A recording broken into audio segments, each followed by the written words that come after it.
What's up, guys? Armando Marsal here with FootballDiehards.com. Just like we did yesterday with the targets article, I'm going to go ahead and do a video for the stacks article. This week, the divisional round of the NFL playoffs is this weekend. We got some nice over-unders here. Much better than last week. Definitely, I think, a much better slate from an offensive perspective here. And we got some pretty interesting stack situations and some interesting stacking options that we can choose from this week. So I'm going to go ahead and give you some of my top stacks and maybe an under the radar stack that I'm looking at this week with some additional notes, just like we did in the articles throughout the season. So let's go ahead and jump right into it. The first team and stack I want to talk about here is the New Orleans Saints. They have a 29.5 implied team total here. Drew Brees gets a really good matchup here against the Eagles. They gave up the second most passing yards and the eighth most DraftKings fantasy points per game. They ranked 15th in DVOA against the pass this year. The one concern I have here is that the Saints are the biggest favorites on the board here at 8 points. But that said, this team whooped on the Eagles earlier this year, 48-7. And in that game, Drew Brees threw for 363 yards, 4 touchdowns, and only attempted 30 passes, so very efficient there. And when you look at his home road splits here, much better at home, averaging well over 300 passing yards per game, 27.5 DraftKings fantasy points per game, and throwing 21 of his 32 touchdowns in New Orleans this year. So definitely a quarterback that plays much better at home. We've seen that throughout his career. Definitely a smash spot. With only 4 games on the board, I really can't be too concerned here about a blowout. So I'm going to go ahead and roster him this week. And as one of my top quarterbacks, I think he has as high of a seeding as anyone on this slate, really. And does draw a very favorable matchup. And the team total here is the second highest on the board. So definitely a lot of things to like about Drew Brees this week. Pairing him up with Michael Thomas basically seems like the way to go. After all, Michael Thomas did account for 30% of the target share here for the Saints. And when you look at Thomas's one-on-one matchup against Rasul Douglas, it's a really good one. Thomas does have the highest advantage rating according to Pro Football Focus. So a really good matchup here. Eagles did allow the third most receptions, third most receiving yards, and third most DraftKings fantasy points per game to the position here. And Thomas did play much better at home, averaging over 100 receiving yards per game and catching 6 of his 9 touchdowns in New Orleans. So a good matchup for him here, high usage, and I just think he's going to be able to get it done. He did catch all 4 of his passes for 92 yards and a touchdown earlier in the season against his Eagles defense. So definitely has the potential to have a big game here. Another player I like here is Alvin Kamara. I don't mind stacking him with Drew Brees. After all, Kamara did account for 22% of the target share for New Orleans. Very good matchup here for him. The Eagles surrendered 110 receptions, which is second most, 833 receiving yards, 7th most, and 3 receiving touchdowns to opposing running backs. We did see Kamara go for over 100 total yards against this defense in Week 11 and a touchdown. So when you look at his usage and his involvement in this offense, in the passing game specifically, I really think that he offers a nice floor with plenty of ceiling here. It's just a really good matchup. So I do like him. I think he might be a little overlooked when you look at the ownership. It looks like Zeke and Todd Gurley are going to get the majority of the ownership. So Kamara makes for a very strong turn and play. And pairing him up with Drew Brees really gives you a shot at getting all the touchdowns for this offense this weekend. So like them both, like pairing them up. Don't mind pairing Brees, Thomas, and Kamara up if you can find a way to do it.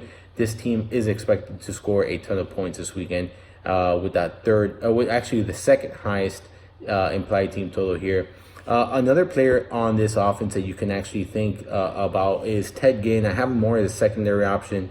In Week 16, he returned from an injury, did get peppered with 8 targets. Does draw a pretty good matchup here against Avonte Maddox with a 4% advantage rating. We saw Traquan Smith do a ton of damage filling in for Ginn against this unit in Week 11. And if Ginn is going to go ahead and fill in for that role, I think he can definitely have a big game here. Obviously, a very volatile play, not someone I'm going to trust in cash, but in tournaments, I definitely think you could go with Ginn here as a unique stacking option here with Breeze.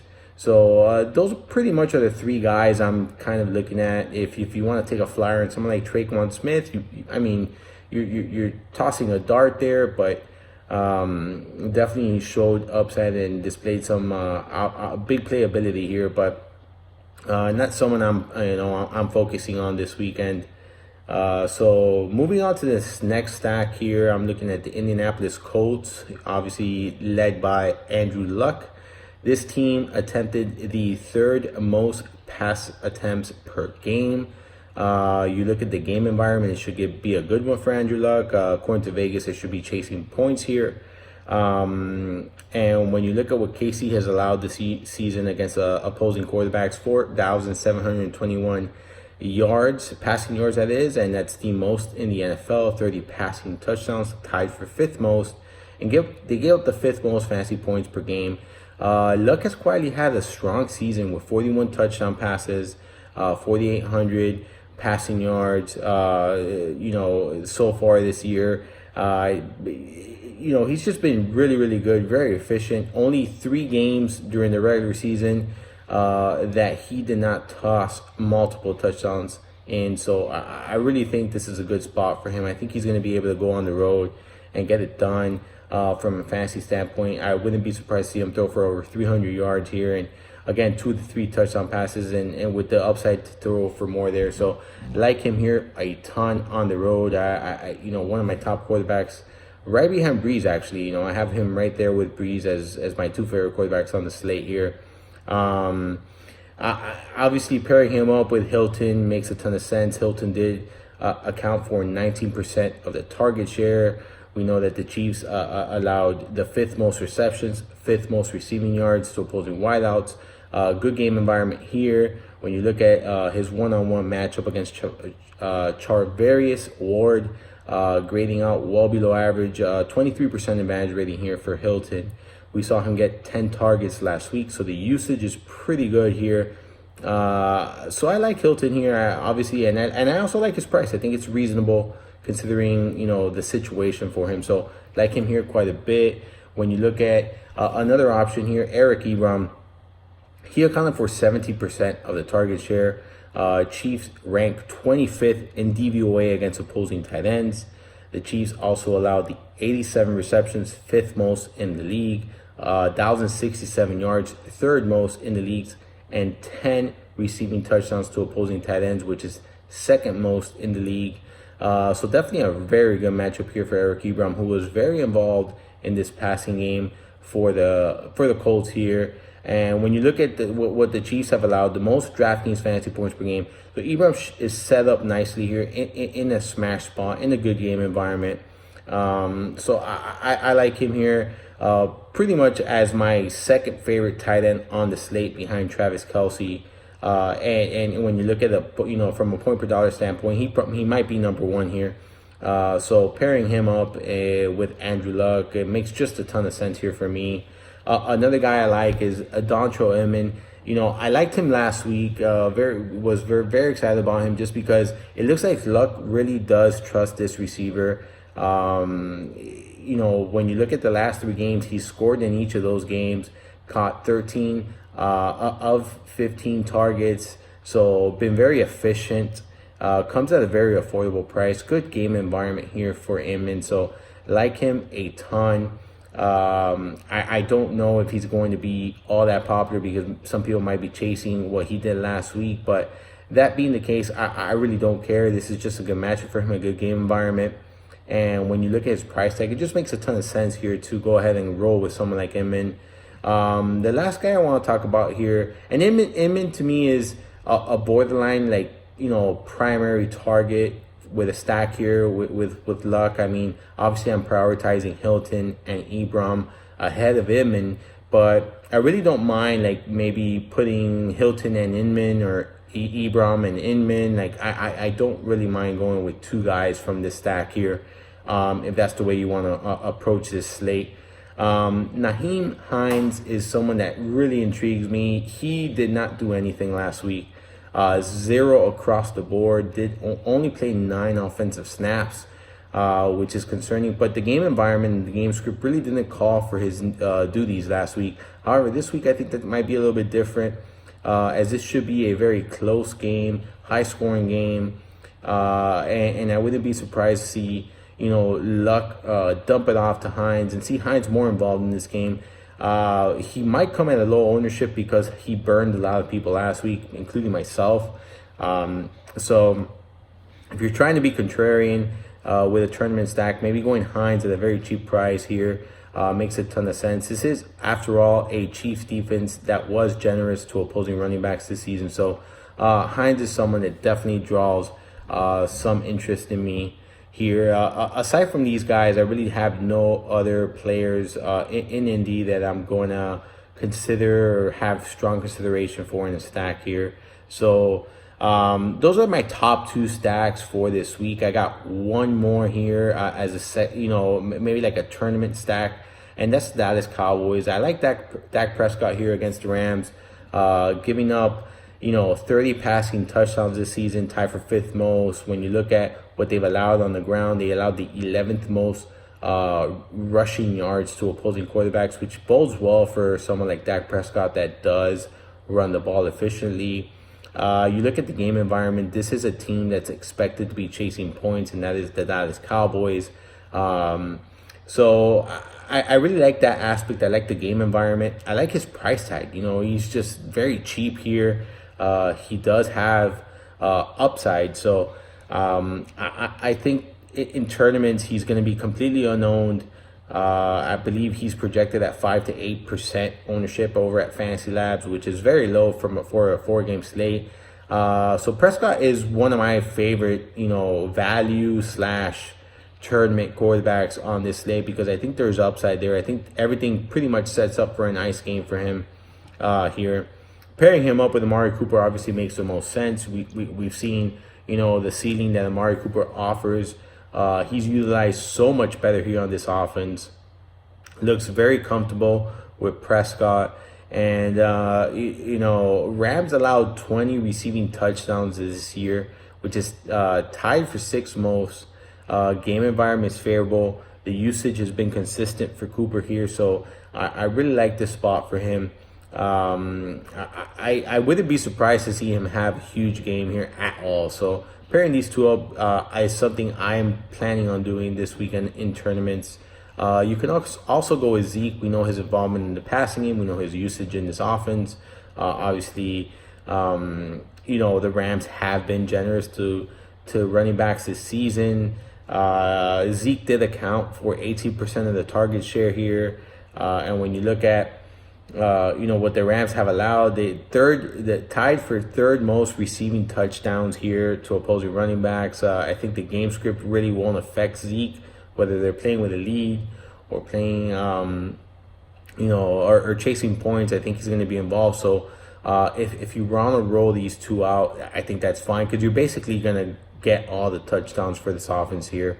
So this is, my priority there, though, is still Dak Prescott and Cooper. I didn't mention the priorities in the other 2 stacks, so I'll go ahead and do that now. With Drew Brees, I'm prioritizing Thomas. That said, I really like the idea of playing Brees, Thomas, and Kamara all in one lineup. I think you're going to get pretty much the majority of the scoring there. And then with Andrew Luck, I'm going to go Hilton. I just really like this spot for Hilton. I like the ability. I know his home row splits are concerning here, but I just like this matchup. I like this game environment, and I like the ability that Hilton offers here. Some additional notes that I do pretty much every week here. So obviously the Chiefs stack is definitely in play. Patrick Mahomes just been a beast all season long. That said, I'm probably going to stick to him just in cash and avoid him in tournaments. I think he's going to be very popular. I understand that. But I think Brees and Luck both offer as high of a ceiling this week as Mahomes does. And you're going to get them at probably a lower ownership and definitely saving up on some money there. So I definitely will have exposure to this offense in tournaments. I think Tyreek Hill, Travis Kelce are two very strong plays this weekend. If you do end up going with Mahomes, those would be the guys I go with. I'd be prioritizing Kelce because of the matchup. It's just pretty much the best matchup for a tight end on the slate, and his usage is through the roof. His efficiency is obviously as consistent as any player in the NFL, and he's just been so good all year long and in a great spot. So yeah, he is the most expensive tight end on the board, but rightfully so, the best tight end option on the slate in my opinion, without a doubt here. So if you want to go with this stack, I'm okay with it. I'm never going to talk anyone off this stack. That said, I'm probably just going to have pieces of this offense, not really be stacking it. Then the Rams offense is interesting to me. They do have a tough matchup against a stingy Dallas Cowboys defense, but when you look at this offense, and you know they've had now 2 weeks to prepare for this game. You look at how they've played at home and compared to on the road. There's big difference there. So I do like them quite a bit. Goff is a quarterback that has been playing much better in Los Angeles versus on the road here. Brandon Cooks, Robert Woods would probably be the two top guys, or even Gurley, who is a great pass catcher out of the backfield, would be the guys you want to pair him up with. But I really think that if I'm going to go with the stack, I'm going to go with Josh Reynolds. I think he's a sneaky option. In fact, I'm going to be playing Reynolds in non-Goff lineups this week. I just think he's a very good play. His value, I think he's going to go overlooked in a 4-game slate. So this is another way you can go here. If you want to go with a different stack, I think Goff with someone like Reynolds, Gurley, Woods, Cooks, all are in play. Even Gerald Everett. In fact, that's one of I talked about him in the targets video. That Everett's my GPP tight end. I just think it's a great spot. Dallas did struggle against tight ends this season, so a good situation for sure for Everett here. But that said, I probably, just like I am doing with the Chiefs, I'm probably just going to go ahead and get some exposure to some of the players and not really stack them up with the quarterback. I think I'm going to go in a different direction this week at quarterback position. So, I mean, that's it for the stacks. I really hope this is helpful for you guys. If you have any questions, make sure you follow me on Twitter at Armando_Marsal. Wishing everyone great luck this week. Make sure you check out the podcast, the Chalk Talk podcast on iTunes. Bobby and I go game by game and break it down in depth. And then we'll definitely be live on Saturday at 11:30 a.m. at footballdiehards.com/live. So make sure you check us out there. We're going to be going game by game with the most updated news and information. So good luck to everyone this weekend, and I'll see you next week.